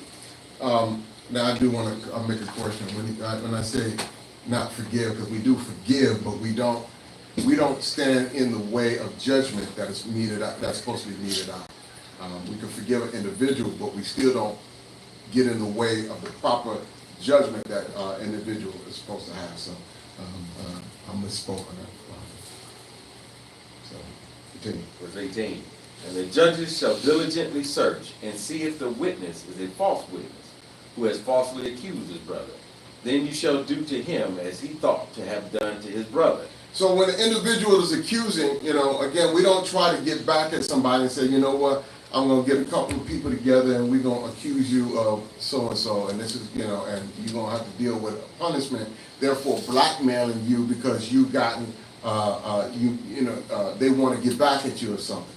Because if they will, once they go in and investigate the circumstance and the situation and find that you're innocent and that this brother or these brothers have brought you before to have punishment dealt out, the punishment that you desired for that individual is the punishment that you're going to get. So even if you wanted to do that, you better hope it's just a smack on the head with a sandal, because if it's because of the punishment that you're accusing of, if he's found guilty, would have been death. Understand that if he's found innocent, you're going to be put to death. So we don't falsely accuse anybody, and we have to be very careful of that. Continue. Verse 19 continues. Thus you shall purge the evil from your midst. And let the rest hear and fear, and never again do this evil matter in your midst. So let them hear and fear. Understand, the first time you see that happen, you will be very careful to make sure that if I'm going to accuse somebody of something, there's ample proof to convict that individual of the crime that they done. And I make sure before I do that we go over all the with a fine-tooth comb. This is why you say you diligently seek out the matter to make sure it's true. Because if it's not, it's going to end up back on you. Verse 21. And let your eye not pardon. Life for life, eye for eye, tooth for tooth, hand for hand, foot for foot. Let your eye not pardon. I'm not, whatever judgment is meted out, that is what it's to be. And we don't sit up there and plead and say, well, no, yeah, he did it, but, you don't have to take his eye out. No, if that's the judgment, and then that needs to be meted out, and you do not pardon that individual for that continuity. Debəarim chapter 20, verse 1. When you go out to battle against your enemies, and shall see horses and chariots and people more numerous than you, do not be afraid of them, for Yahuah your Elohim, who brought you up from the land of Mitzrayim, is with you. Now, he's saying when we see an army, we're going to always see an army before us, opposition. Those are all armies before us. Anytime that we're dealing with whatever it is the Most High has called us to do, or we see opposition before us, are we saying that the opposition is too great for the Most High? But he's telling us not to do this, and this is the mistake that they made when they spied out the land. They went out in the land and looked the land, and they came back with two reports. The one report was the absolute correct report. It truly is a good land, flowing with milk and honey. They even brought back evidence of that. But the second report was evil, because it was accusing the Most High of taking them to a place, and because of the opposition that he accusing him of taking us to a good place, only to kill us and to have us destroyed as a people. Where has the Most High called you to? What is the calling that you have in your life? If you recognize it as to be a good thing, and then as you strive to accomplish, you see opposition, do you then accuse the Most High then of calling you to a thing for your failure, for you to be put to shame in front of your family, friends? It's just opposition. And he's going to make a way, but we have to put our trust in him. And he will make a way if we continue to move forward and trust and believe. But if we're going to look at the opposition, as to say I can't accomplish it, it's too great for me. Why would you ask me? I've never made $1 million in my life. Why would you ask me to accomplish something that's going to cost me millions of dollars? And then turn your back on what he has called you to do. That's evil. That's what the scripture says, evil. If I'm going to accept the call and accept what he has called me to do, when I investigate and I see the opposition before, yes, I may say it is too great for me, but I'm not turning back, because I serve the Most High. And he's already made sure that the victory is already mine. I don't care what it is. I don't care how big the opposition is. I don't care what the circumstances are. It's already been taken care of. So when he says to go get land, I don't look at how much it's going to cost, because that's not my concern. He said go get land. Now, he's taught me how to trust him in this way. When I was pastoring, he says, I had 25 members, $3,000 in the bank. He said, go get a church, because I was just in a room this size. He said, go get a church. I'm like, go get a church. I got $3,000 in the bank. How am I going to afford to get a church? I don't have enough people here to pay a bill, to pay the bill. We can barely make the payments we got here. But he said, go get a church. I said, okay. I start looking at churches. Start making appointments. Because it's not about what I can do. It's about what he's going to do. And so I just start going to look. I get on the phone with realtors, and I said, I'm looking for a church. And well, what size? Well, give them a number, 150 to 200 people. I don't have that many. That's what I'm going to look for.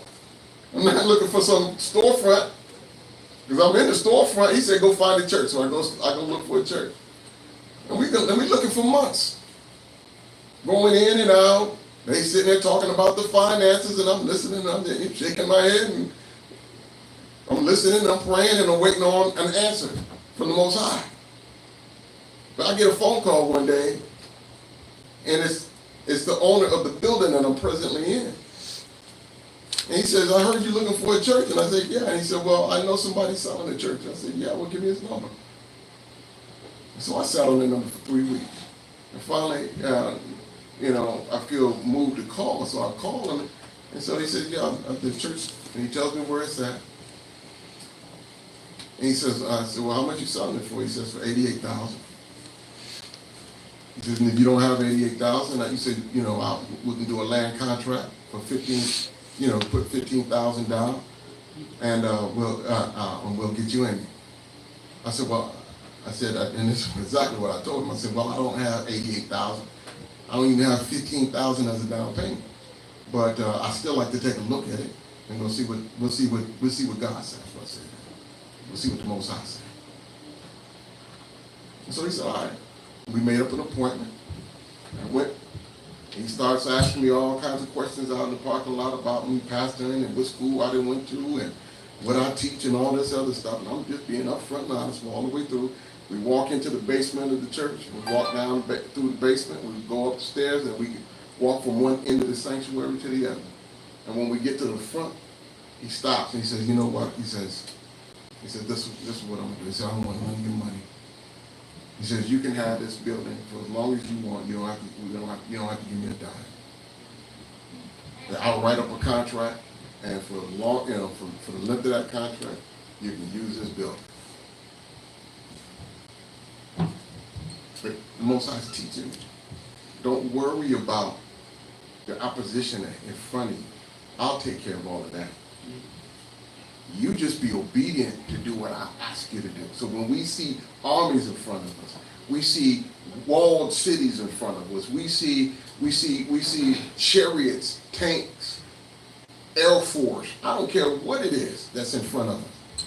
If he's giving us a direction to go in, we go in that direction knowing that we're going to get to the other side. But we have to trust that. We don't sit there and scour and talk about we can't do it. Well, that's what caused our forefathers to wander around in the wilderness for 40 years. I don't want to wander for 40 hours. If he say go from point A to point B, I don't care what's in the field of battle. I don't care what's there. He tells me to get to point B, it's because he knows that I can get there, and I'm going to put my trust in him. And that is what I'm going to be obedient to. Continue. Verse 2. And it shall be, when you draw near to the battle, that the priests shall come and speak to the people. And they shall say to them, Hear, O Yisrael, you are drawing near today to battle with your enemies. Do not let your heart faint. Do not fear or tremble or be afraid before them. For Yahuah, your Elohim, is he who goes with you to fight for you against your enemies to save you. Now, he says not to be feared, not to tremble. And he says, I don't care what's in front of you. We don't fear, we don't tremble, and we don't doubt. But in order to do that, we have to know something about, we got to know Torah. Torah is what gives us the strength to be able to stand before all of our enemies. Why? Because Torah gives us our history. It tells us of our victories. And it tells us of those areas where we fail, when we refuse to obey and believe. But if we stand on what our forefathers were told, and we stand on what the Most High has been told, and we do that in obedience, then we don't have anything to fear, because there is no weapon or power or anything that can't defeat or can't be overcome by our Elohim. So there's no reason to fear. There's no reason to doubt. Continue. 5. And the officers shall speak to the people, saying, Who is the man who has built a new house and has not dedicated it? Who's not ready? We're going to go through a list of things that could cause individuals not to be ready or in a place to be able to go into battle. Because when we go into battle, we have to have our hearts and our minds in a place to be able to do all that we're supposed to do and accomplish what we have to accomplish. But here's some situations where maybe you're not at that point. Read. Who is the man who has built a new house and has not dedicated it? Mm-hmm. Let him go and return to his house. You can go on back home. Lest he die in the battle and another man dedicate it. Mm-hmm. And who is the man who has planted a vineyard and has not begun to use it. Let him go and return to his house, lest he die in the battle, and another man shall begin to You use can it. get up out of here too. Go ahead. And who is the man who is engaged to a woman and has not taken her? Let him go and return to his house, lest he die in the battle, and another man take her. All of these can fog our vision and our heart may not in the right place. So we have to be ready and prepared for what it is that we're about to embark upon. And so if he says to me to go I want you to go get land, and I want you to set yourself apart. Well, if I'm saying, well, I just bought my house here, then maybe you ain't ready then. I'll choose somebody else. Oh, well, I got a brand new car. I'm not even broke that in. Well, okay, well, you ain't ready. Maybe you need to go on. I'll choose somebody else. Well, I'm courting this young lady, and okay, well, if your focus is not going to be on him, and it's going to be on your circumstances and your desires, then maybe you're not ready. And so you can go. I'll choose somebody else. Continue. Verse 8. And the officer shall speak further to the people and say, who is the man who is afraid and tender of heart? Let him go and return to his house. Are you afraid? You tender of heart. Not a man in here right now is going to say, I'm tender of heart. I'm afraid. But understand that when he's asking, there's a lot of things that can cause us to fear. And when the spies went across the land, they saw that it was good, but they allowed their hearts to fear because of the opposition that was there. When the Most High says, I want you to do something, we can say, I'm afraid because I don't believe I have what it takes. And if that is going to be our thoughts, then we're not ready. We've got to get to a point where we trust that whatever it is the Most High is calling us to do, that we are fully capable of being able to achieve the goal. But if I'm afraid and I'm going to doubt, then I'm going to cause everybody else that's around me to be in the same situation. Maybe you're not ready right now. Go back home, pray, fast, whatever it is that you need to do, so that when the call comes again, that you're ready to go into battle, that you're ready to accomplish and achieve what the Most High wants for you. But if we're not, if our focus is going to be elsewhere, we got other interests going on, then we're not in the place to be able to receive and accomplish what the Most High is calling us to do. Yes. Before Israel went into battle, do you think that they prepared themselves, or do they just go into battle unprepared? Well, yeah, I mean, here they're prepared because he's giving them a pep talk. That's part of preparation. Are we ready? I mean, just like when we go into a football game or a basketball game, and we get that pep talk. Why? Because we want to be able to put to work all that we've been trained to do. We want to be ready to be able to accomplish the goal that is set before us. We know everything about this opposing team. We practiced for it. We ran the drills. And so we ought to be ready to be able to go out in on that field of play, knowing that victory belongs to us. Yes, sir. We can look at the Maccabees example that they went into war with no weapons and defeated an army with weapons. So if that's not being prepared under the Most High, having no fear to conquer whatever is in front of you, if that's not an example, there is nothing more. We don't let our emotions get in the way. We don't fear. We don't doubt. If battle is what he's calling us to do, then understand the battle is already won. Not a single person was laying in the field of battle, but the Most High said, I've already gone in and secured the victory for you.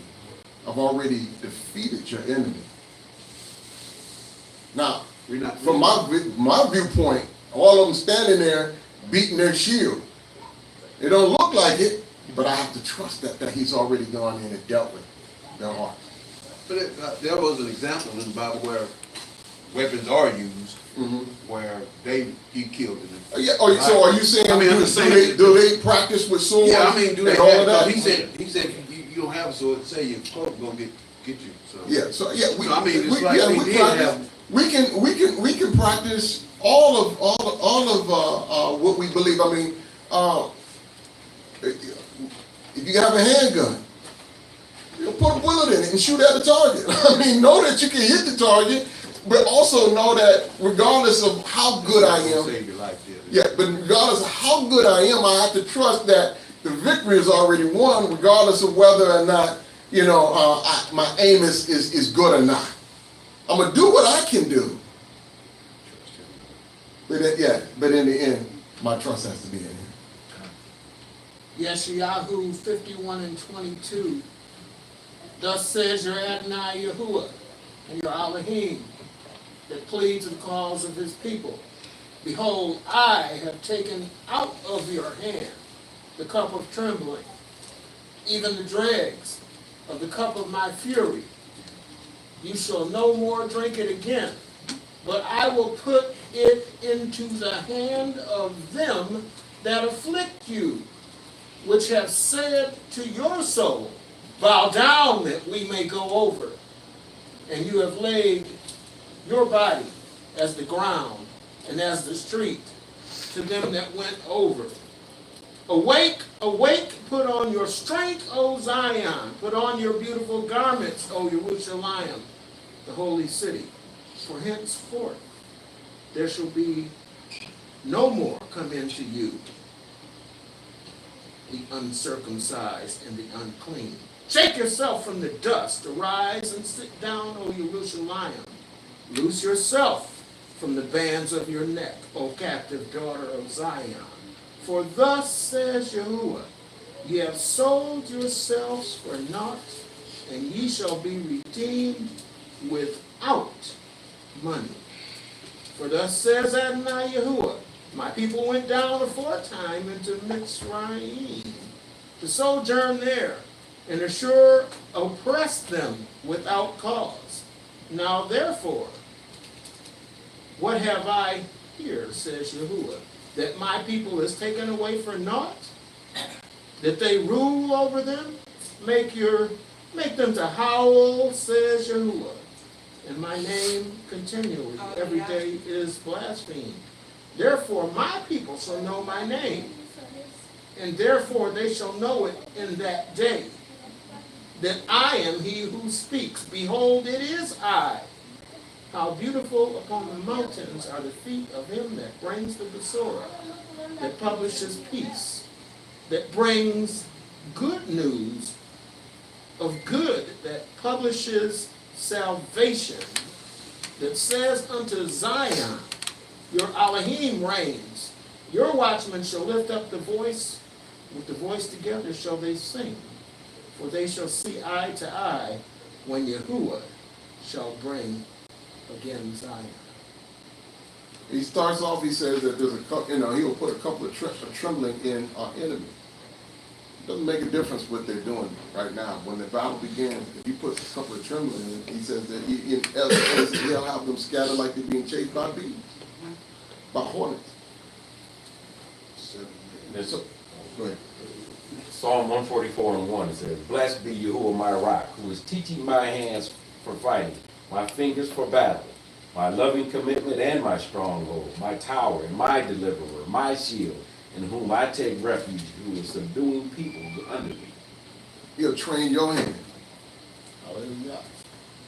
I remember that, all of us have probably experienced times when all of a sudden we were doing better than we ever thought we could do. I remember, because I'd never been able to play basketball. Did you talking about that's right? But there's times when I get out there and play and all of a sudden I'm doing better. Most High is training my hands to do this or that, to be victorious. We may not feel like we're good warriors, but he can train our hands to do it. He can move in us where we can defeat the best enemy. We just have to trust and move forward when he says move forward. Read. Okay. Let him go to return to his house, lest the heart of his brothers faint like his heart. And it shall be, when the officers have finished speaking to the people, that they shall appoint commanders of the divisions to lead the people. When you draw near to a city to fight against it, then you shall make a call for peace to it. And it shall be that if it accepts your call for peace and shall open to you, then all the people found in it are to be your compulsory labor and serve you. But if it does not make peace with you, you shall fight against you, then you shall besiege it. And Yahuah your Elohim shall give it into your hands, and you shall strike every male in it with the edge of the sword. Only the women and the little ones, and the livestock, and all that is in the city, all its spoil, you take as plunder for yourself. And you shall eat the enemy's plunder, which Yahuah your Elohim gives you. Do so to all the cities which are very far from you, which are not of the cities of these nations. Only of the cities of these peoples, which Yahuah your Elohim gives you as an inheritance, you do not keep alive any that breathe. But you shall certainly put them under the ban. What is under the ban? Anybody? Anybody know what that is? When something's under the ban? Everything dies. When the city is under the ban, everything dies. Those cities that he has instructed us to go in that are under judgment, that are under the ban, we don't take anything from that city. Everything is under the ban. Everything is destroyed, and everyone is taken life as far as the name. Verse 17. You shall certainly put them under the ban, the Hittite, and the Amorite, and the Canaanite, and the Perizzite, and the Hittite, and the Jebusite, and Yahuah your Elohim has commanded you, lest they teach you to do according to all their abominations which they have done for their mighty ones, and you sin against Yahuah your Elohim. When you besiege a city for a long time by fighting against it to take it, you do not destroy its trees by wielding an axe against them. If you do not eat of them, you do not cut them down. For is the tree of the field a man to be deceived by you? Only the trees which you know are not trees for food you do destroy and cut down, to build siege works against the city that is fighting against you until it falls. Deďarim chapter 21, verse 1. When anyone is found slain, laying in the field in the land which Yahuah your Elohim is giving you to possess, and it is not known who struck him, then your elders and your judges shall go out, and they shall measure the distance from the slain man to the cities round about. And it shall be that the elders of the city nearest to the slain man shall take a heifer, which has not been worked, and which has not pulled with a yoke. And the elders of that city shall bring the heifer down to a wadi with flowing water, which is neither plowed nor sown, and they shall break the heifer's neck there in the wadi. And the priests, the sons of Levi, shall come near, for Yahuah your Elohim has chosen them to serve him and to bless in the name of Yahuah. And by their mouth every strife and every stroke is tried. And let all the elders of that city nearest to the slain man wash their hands over the heifer whose neck was broken in the wadi. And they shall answer and say, our hands have not shed this blood, nor have our eyes seen it. O Yahuah, forgive your people Yisrael, whom you have ransomed, and do not allow innocent blood in the midst of your people Yisrael, and the blood guilt shall be pardoned to them. Thus you purge the guilt of innocent blood from your midst when you do what is right in the eyes of Yahuah. There's often situations that we can't figure out. We don't know who did what, who's to blame. But when we put it in the hand of the Most High, then we have to make sure that our hands are truly clean from that situation. None of us want to be in a situation or in a position where we feel like we have gotten away with something we should not have done, and then turn around and have somebody put that in the hands of the Most High, because now we become his enemy. And so here, they had a situation where they were not able to tell who killed this man, but what city is he the closest to? And in that city, they have to demonstrate that they are not guilty, and nobody in that city is guilty of taking the life of this individual. We have a responsibility, as a nation. These are the laws that we follow. These are the laws that have been given to us as a people. We strive to be obedient to each and every one as we, now, yes, in this land of our captivities, there's things that we cannot accomplish and we cannot do. But when we find those and we can, or even begin to read into the heart of the law, of the Torah that we read, we can begin to gauge our lives in an appropriate manner. Understand that, maybe we don't have legal permission to go in and govern ourselves the way that the scripture is lining out. But what is it telling us? What is the message that we can glean from that, so that we can guard the message of the law?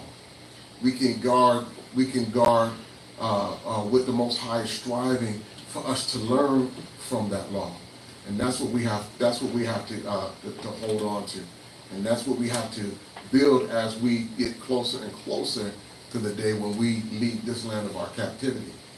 We should not be waiting till we get to our land to look into these matters, but they should be part of how we begin to think and how we begin to condition how we view things. Prison should not be something that we're looking to when we get to our land.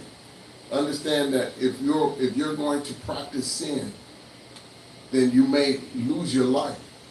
So understand that there is a seriousness to serving him. Not like in this land where everything is watered down.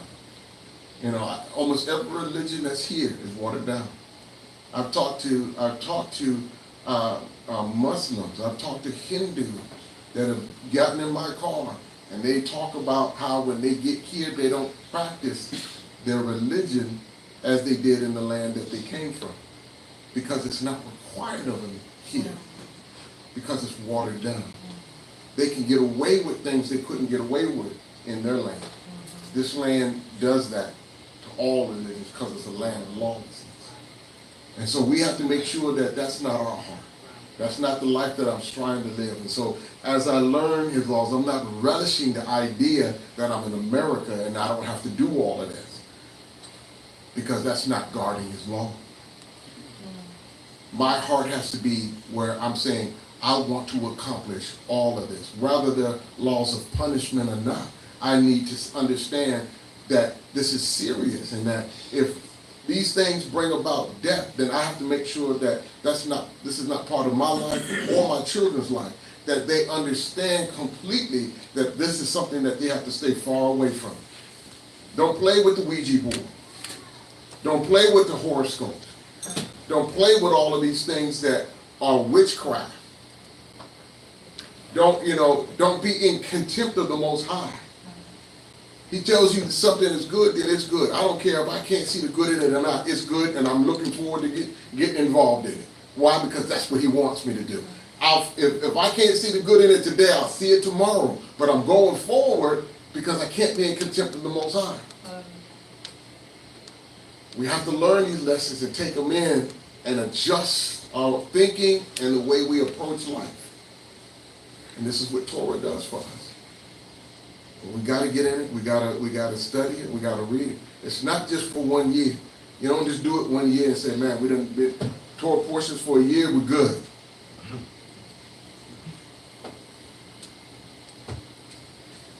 I'm in my second or third year teaching it, and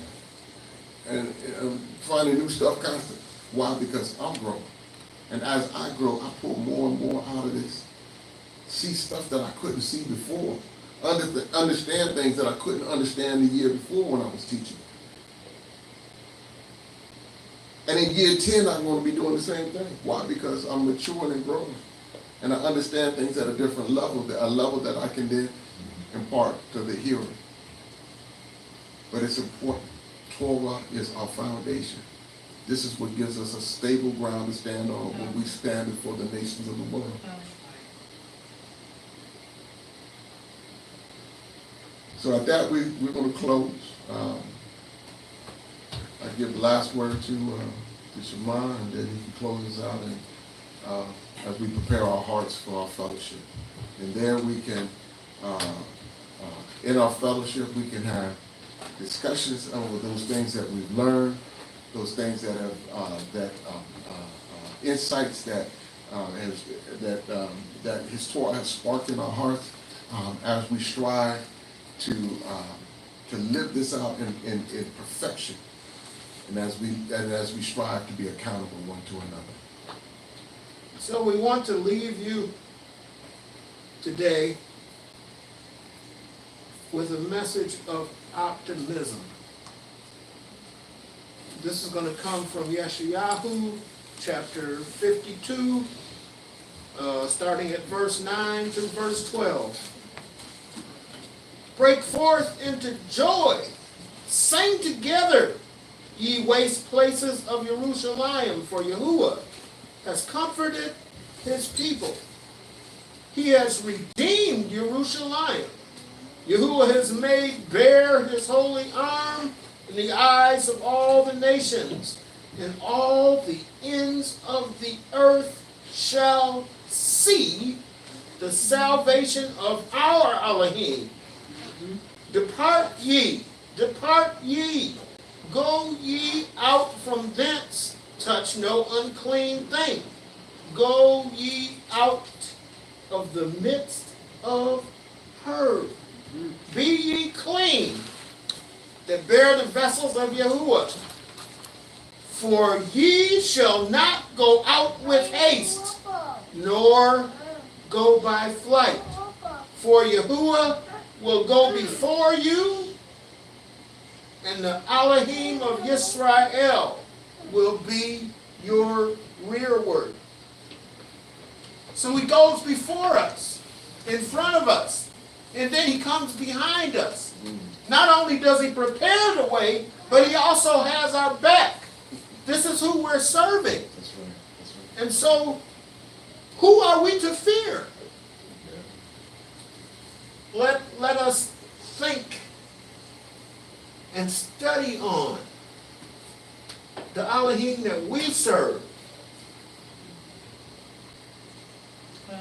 Put away the thoughts of what the other nations are doing, because their mighty ones can't save you. Their mighty ones can't help you. Their mighty ones have nothing for you.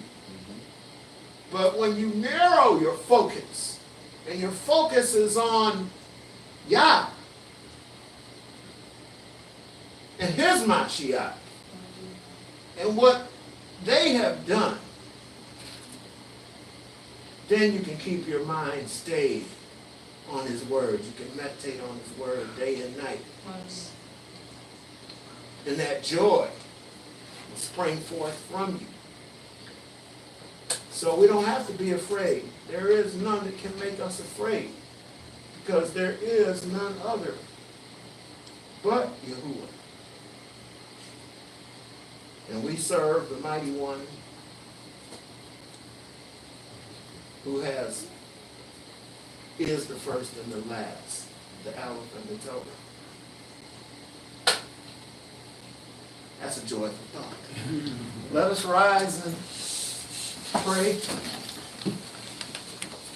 Yahuah, Todah, for that which you have given, the understanding that comes from your Torah on today. Help us to be not just hearers, but doers of your word.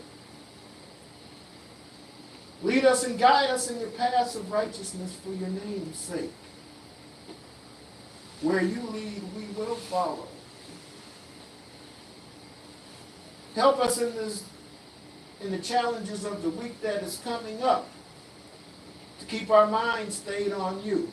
that your praise would be continually upon our lips. In every situation, let us do that which is pleasing in your sight. Yahuah, you are the author and the finisher of our faith. We look only to you, and we ask that you would continue to lead us and guide us. We thank you for the food that has been prepared on the preparation day, which we are about to receive. We ask that you would barak it to the use of our body and our mind, that you would sanctify it and purify it in Hashem Yehoshua. And we'll be sure and careful to give you all the esteem. Hallelujah. Hallelujah.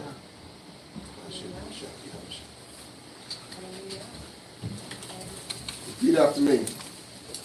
Yahuah bless you and guard you. Yahuah bless you and guard you. Yahuah make his face shine upon you. Yahuah make his face shine upon And you. show you favor. Show you favor. Yahuah lift up his face upon you. Yahuah lift up his face upon you. And give you. And give you. Shalom. Shalom.